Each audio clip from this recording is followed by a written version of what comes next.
Winter is saying its long and grey goodbye, while nature slowly awakes. Thank you, spring, for motivating me to start new projects.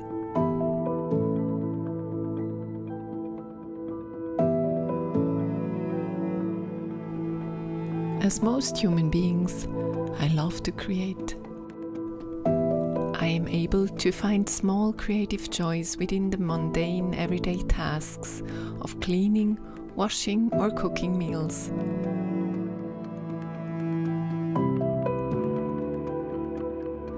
But in all this doing and undoing, little sparks of joy the size of a dandelion bud are too easily forgotten, buried, or even drowned underneath everyday clutter or a dirty pile of dishes. The challenge is to look past the dirty pile .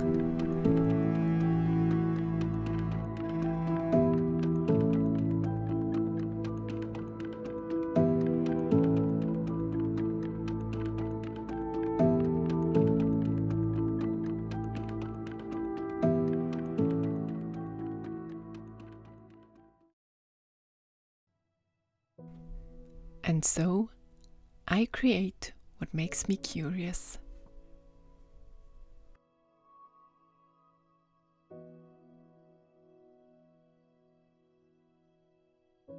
These brioche headbands are the last winter project I finished. I chose lively colors to infuse some spring into my wardrobe.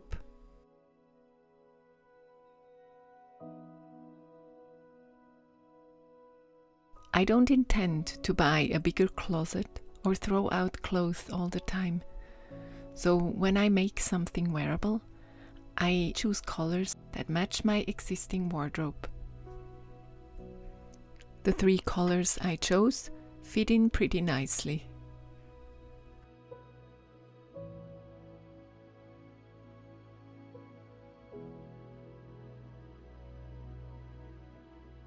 It was my first try with brioche stitch. I accidentally created new stitches all the time, and it took me a while to figure out how it happened. I decided to restart the project a few times instead of ripping it back in order to fix the issue.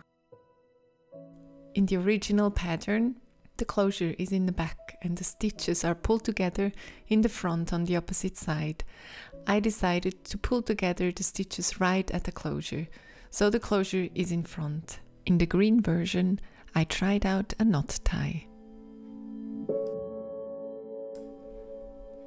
One of my friend's 40th birthday was coming up, and I wanted to make a summer project for her.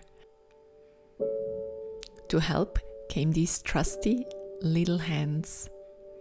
They belong to my daughters.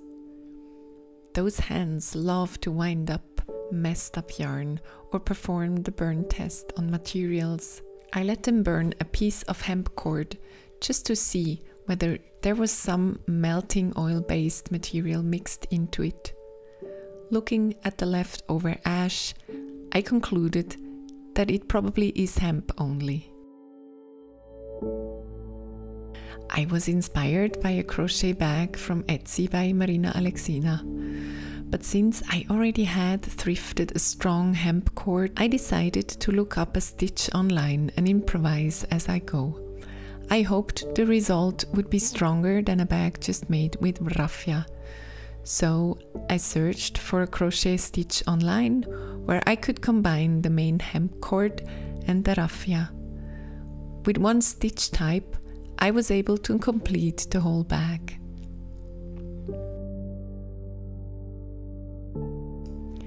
Instead of crocheting the straps, I decided to use leather straps for added strength. There are quite a few thrift stores in my town, and I regularly check on them for treasures. Had I made the bag for myself, I probably would have waited for a pair of 80 cm long second-hand leather straps to show up. But since I was on a time constraint, I ordered them online. They came with screws To fix the screws from inside the bag, I used leftover parts of an old leather belt. Luckily, these pieces fit the collar of the leather straps quite well.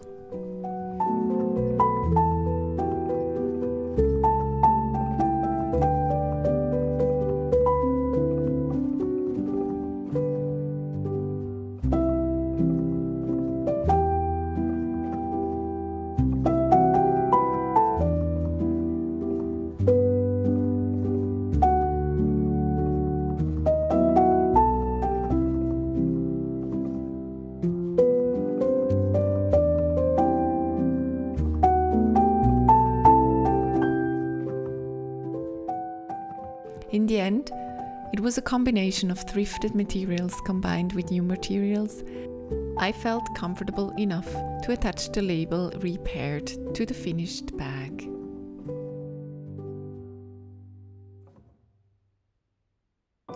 A while ago, I inherited a great deal of fabrics from my grandparents. Some cotton and linen tablecloth and some bed sheets. With some of them, I felt inspired to make some spring-summer projects.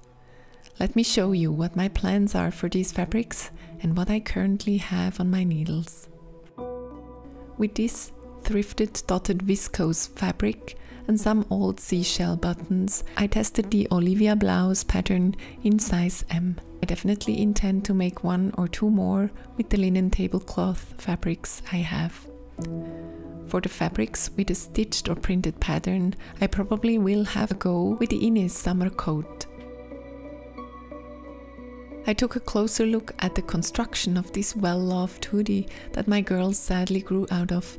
I thrifted this jacket and there was no label attached to it, but I found a similar pattern on Ravelry that might do the job just as well.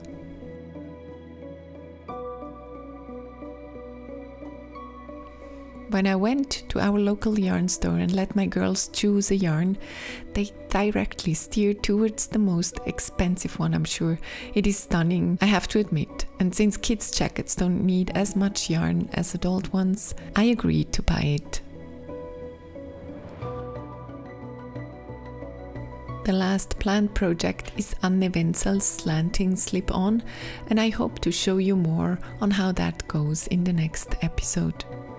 For now, have fun with watching us trying out a Japanese soil moss technique called Kokedama. Quand je marche, je marche. Quand je dors, je dors. Quand je chante, je chante. Je m'abandonne.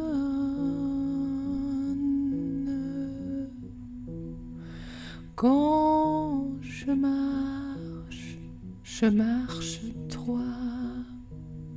Quand je chante nu. Quand j'aime, je n'aime que toi. Quand j'y pense,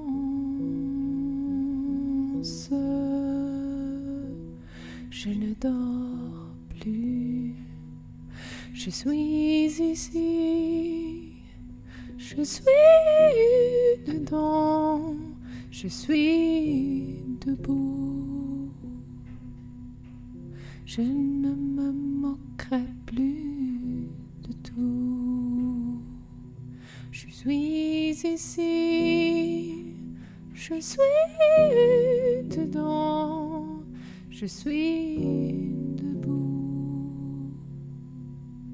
Je